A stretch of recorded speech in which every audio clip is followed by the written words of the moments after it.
السلام عليكم. دكتور غادة حسناء، اخصائيه في امراض الاورده والشرايين. اليوم غنتكلموا على مرض دوالي وفصل الصيف. علاش فصل الصيف بالضبط؟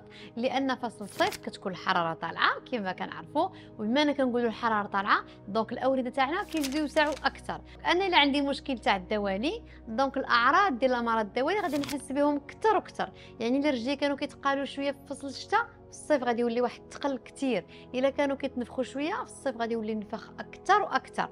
داكوغ، دونك ايفيكتيفمون علاش حنا كنشوفوا بزاف الناس في فصل الصيف اكثر من فصل الشتاء؟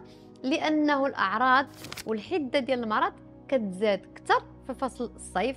كما قلت لكم الحراره كتزيد توسع الوريد، ومنين كتزيد توسع الوريد الدم ما كيرجعش مزيان، اي دونك بيان ايفيدامون الاعراض كلها كتزاد اكثر. الوغ الوصيه اللي عندنا لهاد الناس هو اول حاجه نشربوا الماء، حيت بزاف الناس كينساو ما يشربوش الماء.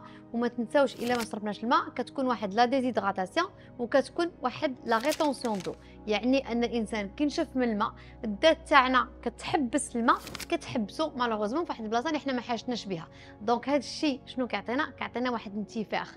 علاش ملي كيجي عندنا مريض منتفخ وتنقول له رجليك راه منفوخين وفيهم الماء، ولا تقول له شرب الماء تقول لك دكتوره انت قلتي لي رجلي منفوخين بالماء ودابا كتقولي شرب الماء.